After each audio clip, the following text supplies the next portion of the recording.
This house, it's been transferred to our eldest son and his wife. Strangers should leave immediately. Despite the fact that I was bearing the burden of the house mortgage, I received shocking statements from my in-laws and husband. From the beginning, they had been using me with the intent to make me pay off the mortgage. When I learned this truth, my heart rapidly shifted from gratitude to anger. Well then, I'll be moving out. To their mocking words, I responded with a defiant smile. I will make them regret ever challenging me. Immediately, I sought help from an acquaintance and began plotting my revenge against them. My name is Michelle Anderson. I'm a 48-year-old lawyer working at a law firm. Currently, I'm living while taking care of my husband and his parents. It all started when I gave a house to my in-laws. I married James when I was 30. When our marriage was decided, my father-in-law was involved in an accident and injured his leg. He couldn't stand on his own and had to live in a wheelchair. My mother-in-law was also elderly and needed care, so I gave them a barrier-free house. Initially, we considered living in public housing, but then we decided to move them to a location midway between my husband's workplace and mine. This was my suggestion so we could reach them quickly in case of any emergency. I received a lot of help from the Anderson family regarding my father. Please let me return the favor, I said. My father passed away before I got married. Just before he died, he had accumulated a lot of debt, putting our family finances in a very tight spot. We struggled, piling up more debt to pay off the existing ones. My husband and his family were the ones who saved us from this difficult situation. James and his parents paid off my father's debts on our behalf. If you're hesitating to marry because of the debt, wouldn't it be solved if we paid it off? My parents think the same way, said James. That's right. It's debt from a business failure, not from frivolous spending. There's every reason to help, added my mother-in-law. That's right. We should help each other out in tough times. There's nothing to be ashamed of, said my father-in-law. Thus, they supported most of the debt without saying anything. Both my father and I expressed our gratitude through tears, and I desperately took the bar exam. The total amount borrowed from my husband's family was about $50,000. I was confident that I could repay the debt once I succeeded as a lawyer. I didn't want to carry the debt as a perpetual burden. My ultimate goal was to pass the bar exam and become a lawyer. With a firm vow to repay the money I borrowed from my in-laws, I continued to work hard to become a lawyer. With that strong determination, I immersed myself in studies and, as a result of tremendous effort, finally passed the bar exam. My father and in-laws celebrated my success, and my heart was filled with immense joy. To start my career in the legal field, I quickly found a job and began working at a law firm. The director was very kind, and I learned a lot from experienced senior lawyers, gradually honing my skills. Over time, I acquired exclusive clients and now hold an important position in the office as a female lawyer earning over $100,000 a year. Thanks to my professional success, I was able to completely repay the debt to my father and in-laws. However, after my mother passed away, my father soon left this world too, and I was left alone. That's when James proposed to me. You're a strong woman who can stand on your own. But I want to be the man who supports you. I will always cherish you, so please consider marrying me. Convinced by his words, we decided to marry, expecting a happy life to begin. At that time, my father-in-law was unfortunately involved in an accident. Grateful for their past kindness, I offered to build a new barrier-free house for them, despite their objections. The gratitude I feel is more than words can express. Please, do not hesitate. I want you all to live comfortably. It was a sincere wish. I conveyed my earnest feelings, not just flattery. My enthusiasm reached them, and with a wry smile, my in-laws accepted my offer. However, right after agreeing, they added a condition. Michelle, why don't you live with us too? We heard you and your husband are looking for a new house. That's right. If you don't mind, let's live together. Eventually, this house will belong to you. James has an older brother. He, 3 years older than me, got married and left home a few years ago. He started his own business and, due to his business, left everything at home to James, as I heard from my mother-in-law. My brother-in-law had an oral agreement that in exchange for taking care of the aging parents, James could freely use the parents' assets. Before leaving home, my brother-in-law had communicated this to James. Moving to the new house would shorten my commute, and we would start living together with James and his parents. Since we could support each other in times of need, there was no reason to refuse living together. However, I was worried that I might trouble my in-laws. Having occasionally caused them trouble even before marriage, I was anxious about whether living together was appropriate. Sensing my concerns, James gently placed his hand on my shoulder and reassured me. Don't worry, Michelle. I'm here to support you. Let's live together with confidence. Encouraged by James' words, I agreed to live with my in-laws. I was expecting to start a new life with the four of us and have enjoyable days. However, the peaceful life I had hoped for was not the reality. Michelle, where did you put my morning clothes? Michelle, the TV remote isn't responding. Can you do something about it? Michelle, can you help me? I want to sit on the sofa. It has already been 13 years since we started living in this house. In this house, every family member always comes to me for favors. They have no intention of managing things on their own. The family is completely dependent on me for everything, especially my father-in-law, who is disabled. He doesn't hesitate to touch me freely. I told you I had prepared and hung up the morning clothes. Mother, that's the air conditioner remote, not the TV remote. It's on the desk.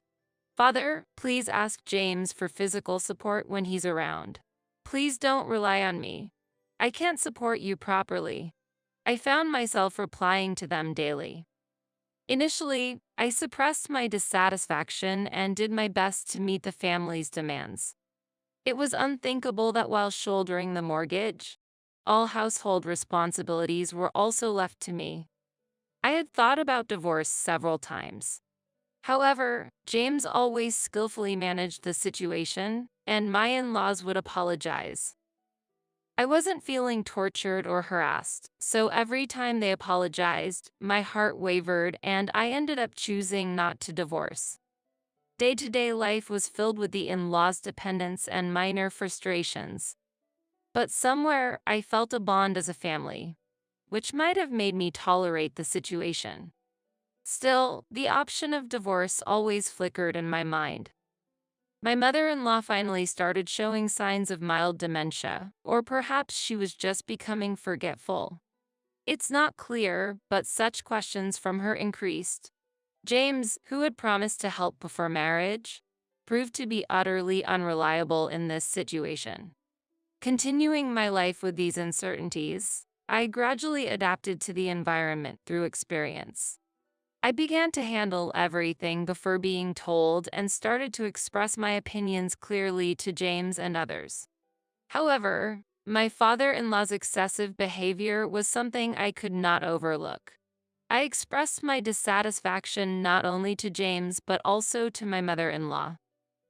I can't overlook father's behavior. Lately, he pretends to have dementia to touch me. Mother, please do something. My father-in-law has not yet been diagnosed with dementia. To be precise, he was examined, but he wasn't clearly diagnosed with dementia. The symptoms were mild, so it was a gray area whether it's dementia or not, the doctor said. Don't say that. It's part of the illness. It can't be helped. Certainly, such behavior could occur in dementia tendencies. But normally, this happens at a more severe stage of the symptoms. Regarding my father-in-law's behavior, he was just using the word dementia as a shield to act freely. Even after the doctor said it's not dementia, my in-laws arbitrarily decided it's dementia and used it to excuse inconvenient situations. I could understand if it was really dementia, but using an illness to force others to endure is not acceptable. I consulted with James and sought a response from my in-laws. But each time, he said it was troublesome and kept postponing it. When I was about to reach my limit of patience, an unexpected event occurred. This month, the repayment is completed. I'll be freed from this suffering. On a holiday afternoon, I was organizing the household account book and my diary.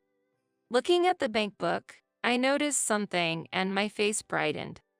At the end of that month, the mortgage repayment for my in-laws' house would finally be completed. Filled with a sense of achievement, I felt as if a heavy burden had been lifted.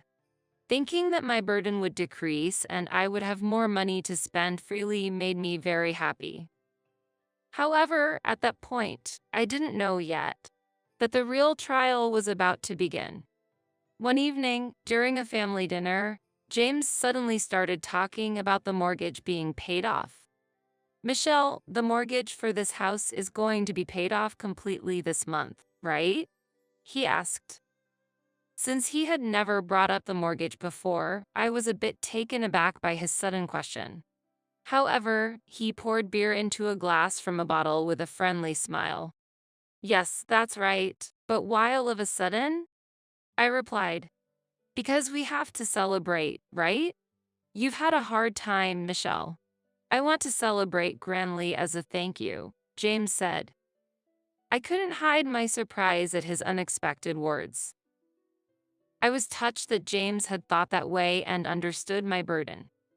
Thinking, if only he helped a little more with the housework, I felt grateful that he cared about me. His words instantly erased my frustrations, and a smile of joy spread across my face. "James, thank you. Can I look forward to the celebration?" I asked. "Of course. We'll discuss it as a family and prepare."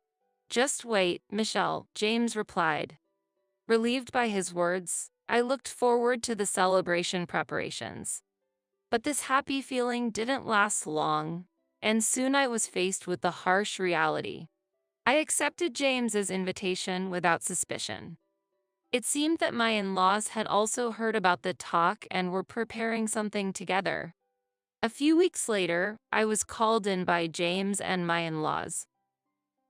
Work had calmed down at that time, and I was in good spirits, so it was a perfect occasion for celebration. "Sorry for the sudden call. I have something to talk about." "It's okay, no problem at all. Today, we, as a family, have an important matter to discuss with you, Michelle."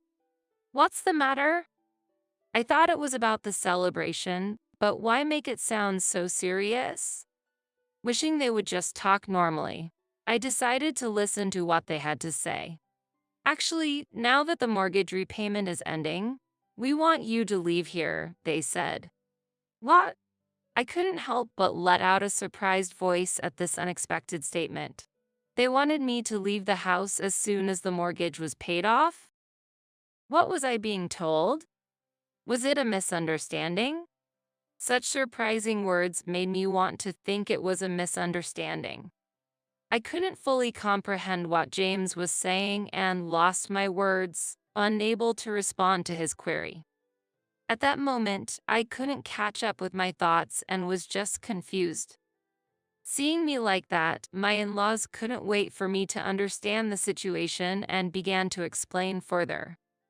"We've sold this house to our eldest son and his wife," my father-in-law informed me. "What?" I exclaimed in shock. My mind was in turmoil, unable to comprehend what was happening. Being suddenly ordered to leave the house, and furthermore, that the house had been passed to James's eldest brother and his wife, was unbelievable. What was the meaning of all I had done for this family? Did this situation signify that my role was over? However, I could not accept such an unfair and unreasonable situation. Now that we have this wonderful house, your role here is no longer needed. We tolerated you until the mortgage was paid off, but now the house is ours. You are no longer needed, my mother-in-law continued. I had lived in this house with James's family, feeling deep gratitude towards them. Because I felt so grateful, I stayed without saying anything until today. But now, I realized it was all just an act. Even helping my father and me was part of their plan to make me do something for them. Facing this truth, I felt a deep sense of betrayal and disappointment. The sudden estrangement from a family I trusted was an immeasurable mental blow to me. The trust I had built up over the years crumbled in an instant. It was as if everything I had believed in for so long was just an illusion, deeply wounding my heart. They knew I was striving to become a lawyer to clear my father's debts, so they gambled, thinking the investment, though risky, could potentially double in return. It was a scheme to make me buy the house. We expected a significant return if we showed you kindness. Ever since you and James were dating, we thought the investment wouldn't be a waste, she added.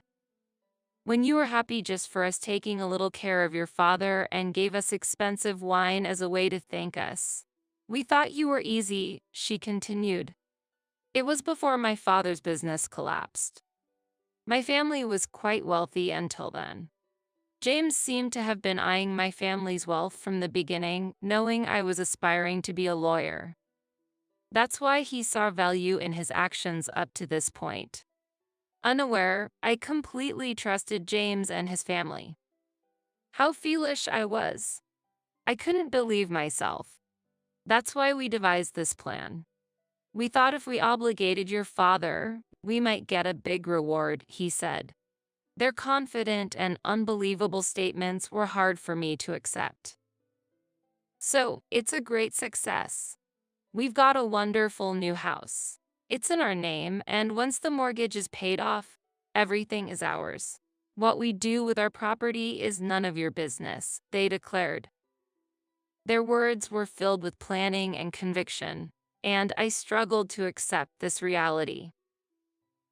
It took me time to understand that everything had been planned from the beginning. For these 13 years, they had just been quietly waiting for this moment. They never truly loved me or my father. We were just a means to their end. Their plan had been to approach our family from the start, and we fell into their trap without realizing it. Faced with this unbelievable situation, darkness spread in my heart. My emotions sank into deep darkness, as if I was standing on the edge of a cliff. The word despair suited my feelings at that moment. I couldn't understand everything they had done, thought, and executed. So, outsiders should leave this house immediately. You have no place here anymore. Their words inflicted a deeper wound in my heart.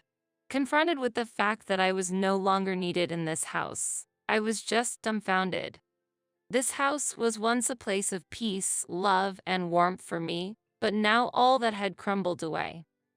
A chapter of my life had ended, and a new, lonely journey was about to begin.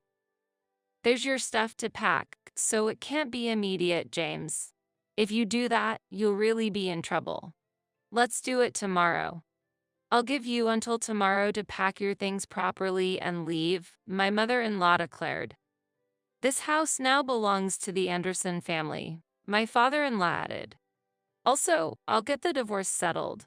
There's no point in us being a couple anymore, and I'm tired of your nagging. Make sure you've signed the papers by the time you leave this house tomorrow, James said. The words Anderson family weighed heavily on my heart. It was now clear that I had never been accepted by the Anderson family from the beginning. Was I treated unjustly and made to work like a slave, struggling to balance housework and my job because I wasn't considered family? All my questions merged into one, and I could only muster a bitter smile. I was deceived by your family from the start, I murmured. That's right. Are you stupid? Don't you understand that? James retorted. Hearing his words, I felt something breaking inside me. Looking down, I slowly raised my face and, forcing a smile, gave an unexpected response to my in-laws. Then, I will move out. My heart could no longer find a reason to stay with the Anderson family. All those days were filled with their deceit. My life from now on would be a new path. When I suddenly showed a bright face and decided to leave the house lightly, my in-laws could not hide their surprised expressions. Quite obedient, aren't you? Got something up your sleeve? My mother-in-law asked suspiciously. No plans. Hearing such an incomprehensible story, I felt like my life hit rock bottom. And just like that, my love for your family cooled instantly. I'll pack up my things right away and leave this place. I'll properly sign the divorce papers. I'll have my lawyer contact you later about the division of property. Goodbye, and thank you for everything up to now, I said. Without waiting for my in-law's reaction, I returned to my room. As I packed my belongings, I held back my tears while planning my next steps. After such terrible treatment, I couldn't just let it end silently. I wouldn't be at peace until they experienced the same pain, suffering, and unfairness I had endured. While packing, I calmly thought of ways to get back at them. I meticulously planned how to inflict the greatest pain on them. Various thoughts raced through my mind as I deeply contemplated my future actions. My anger and disappointment towards the in-laws were indescribable, but I maintained my composure, searching for the best way to resolve the situation.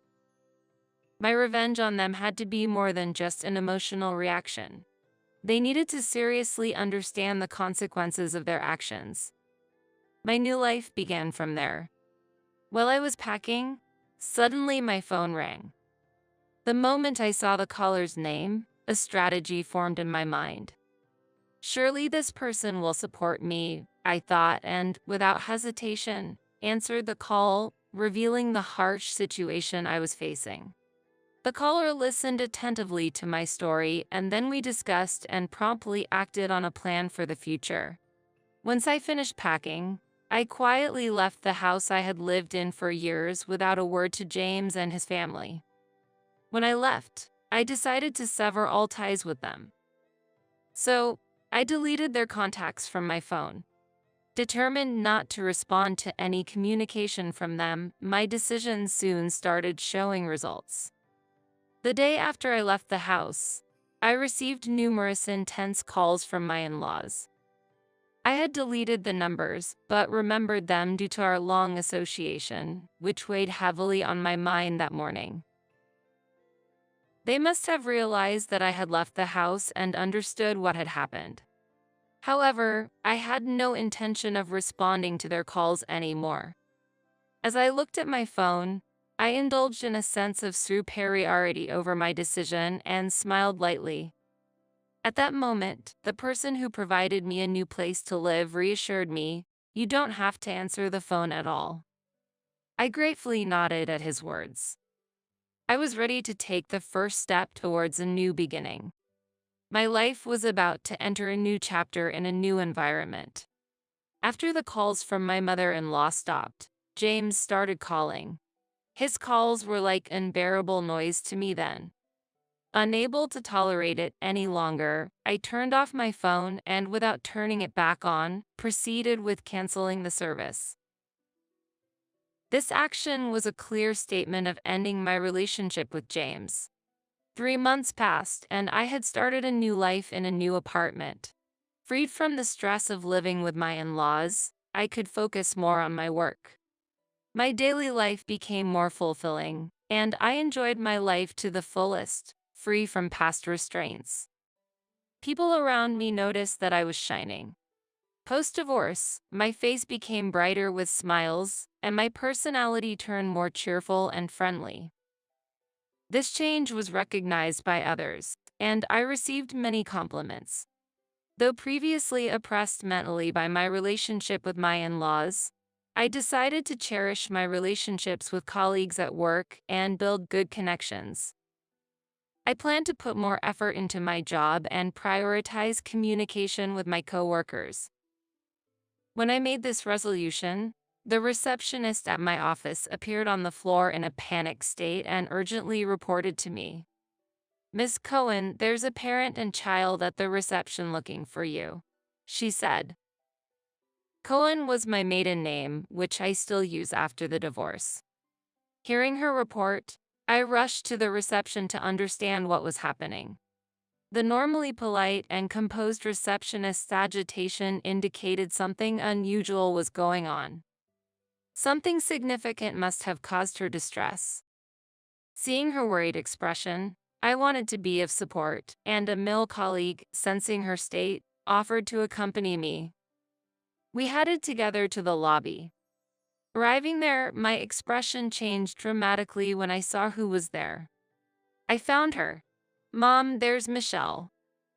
When I heard that voice, I saw my mother-in-law and James.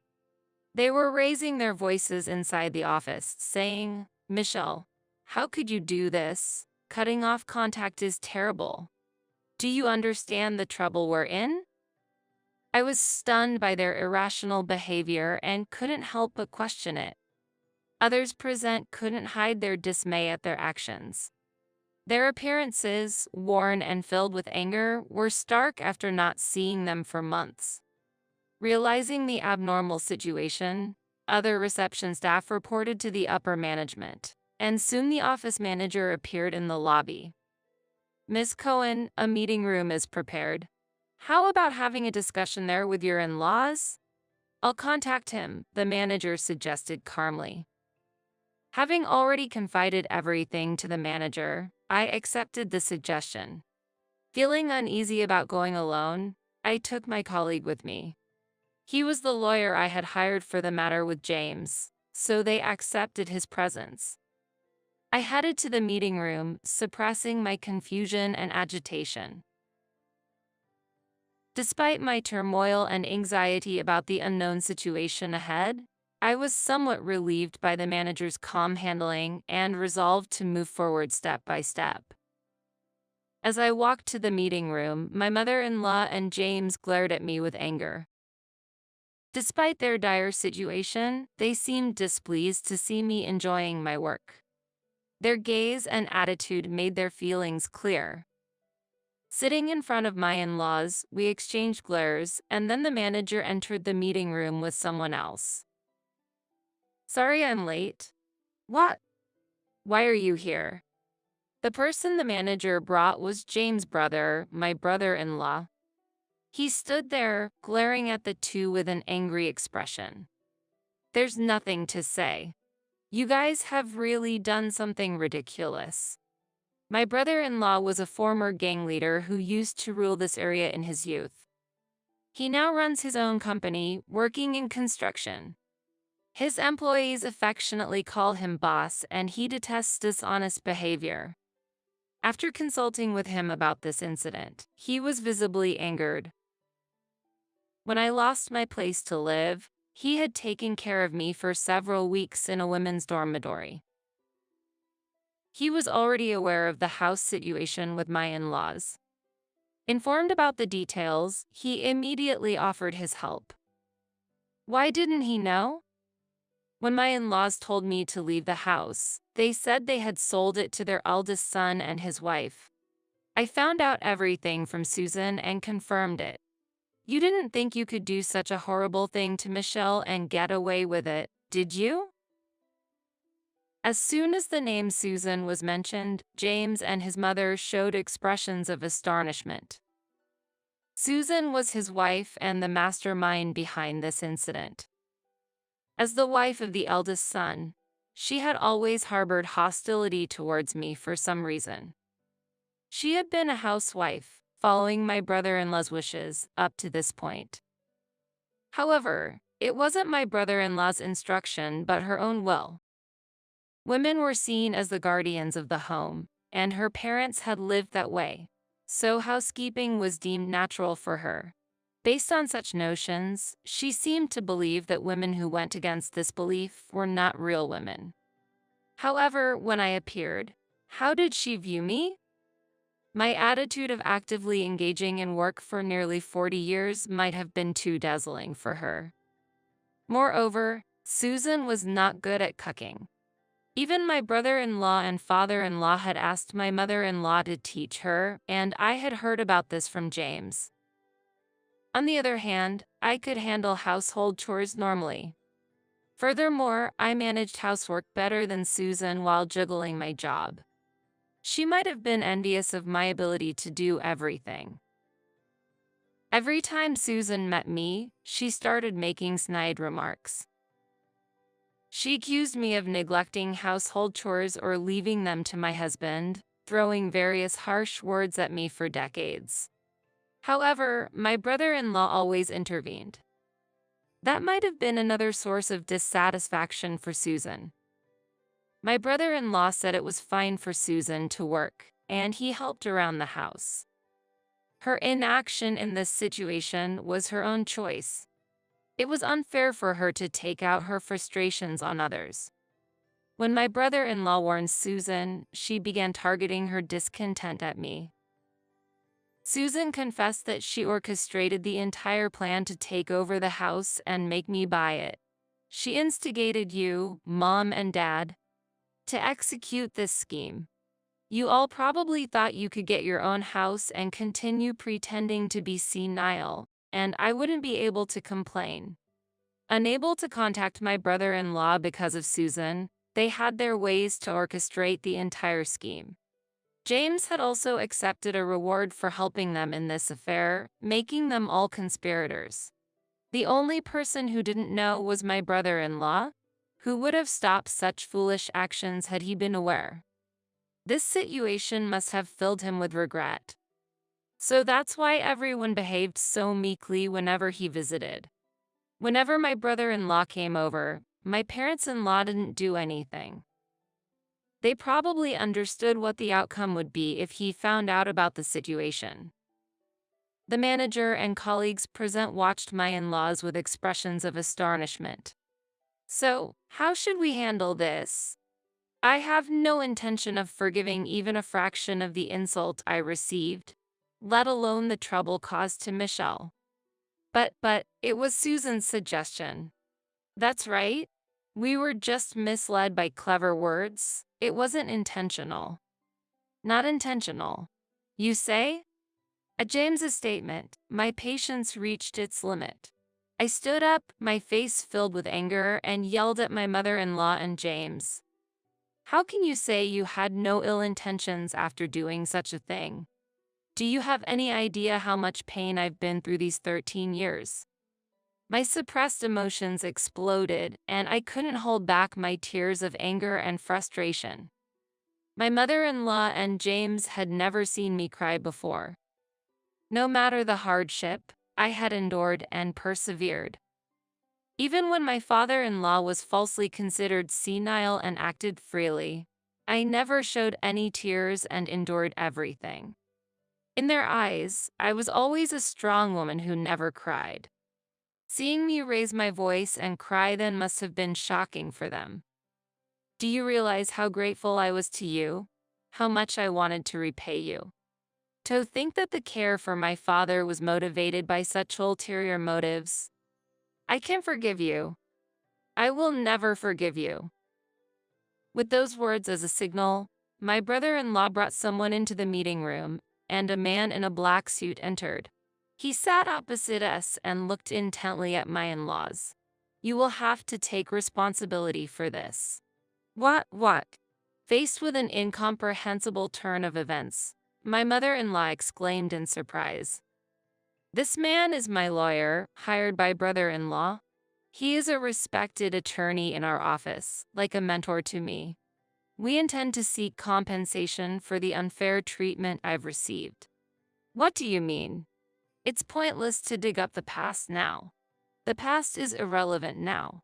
The lawyer, who had been quietly listening to my in-laws, slightly adjusted his glasses and coolly refuted them. The current evidence and the basis for the future claim of damages make the lawsuit fully feasible, especially since there was no agreement not to claim property at the time of the divorce. In this case, there is no specific time limit for claiming compensation. Furthermore, as he spoke, the lawyer took out an SSD from his pocket, and my in-laws looked confused. "What is that?" "This is the record Michelle has been keeping. Her PC was equipped with a camera for remote meetings, and all your heinous acts have been saved as data." Upon learning this truth, my in-laws' expressions rapidly paled. "Michelle mostly worked in the living room, didn't she?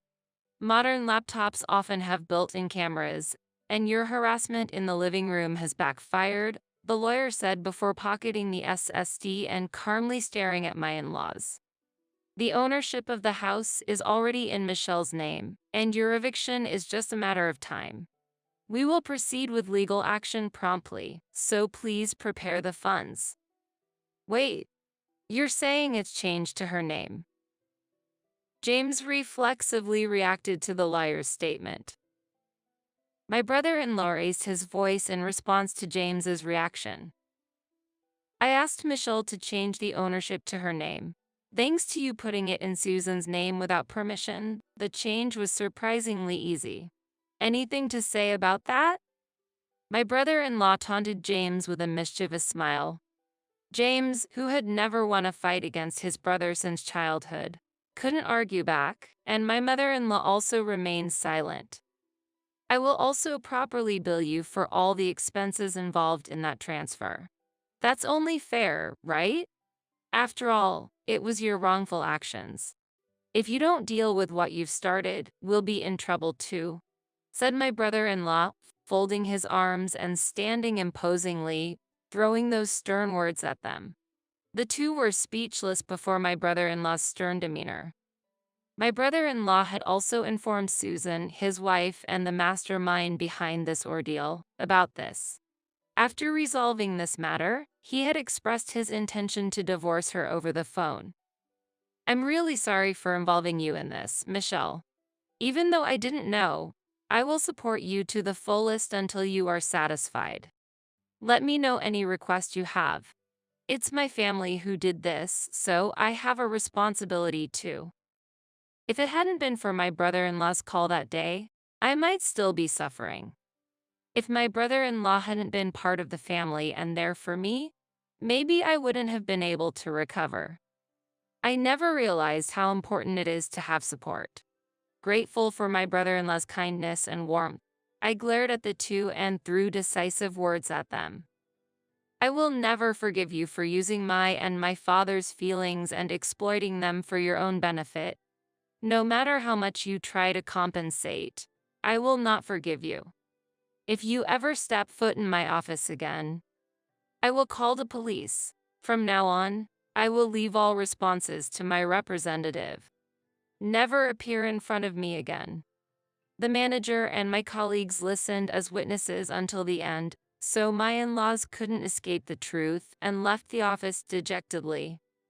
Soon after, James and his family left the house. The negotiation for compensation was settled by my brother-in-law for $70,000, considering the purchase of the house, the motive behind the marriage, and the mental and physical pain I endured. I really wanted to get more, but after consulting with the lawyer, we concluded that this amount was fair, my brother-in-law said apologetically, and I nodded in gratitude. Considering that the maximum amount for moral harassment is usually around $30,000, this was a significant achievement. For me, it was nothing but gratitude. Fortunately, the house was returned to my possession within a few days. The furniture and appliances were also moved under my brother-in-law's supervision, and everything was successfully recovered. Currently, the house is being used as a rental property. It's too big for me, and since it has good location and barrier-free features, it seemed a waste not to use it. Following my brother-in-law's advice, I started renting it out. Susan is busy with her days working to pay off the debt, following my brother-in-law's decision. She works from morning till night, and my mother-in-law and James are in a similar situation. My father-in-law, unable to work due to his disability, contributes from his pension towards the debt repayment, and they seem to be leading a difficult life. I felt relieved that my brother-in-law is a trustworthy person. Years have passed since then, and I continue my work as a lawyer. Thanks to my brother-in-law, the monthly payments are going smoothly, and it's expected to be paid off by next year. Despite often contemplating ending my life amidst the hardships, I held on to the belief that my efforts would be rewarded someday. That belief has become reality, and I live each day with gratitude.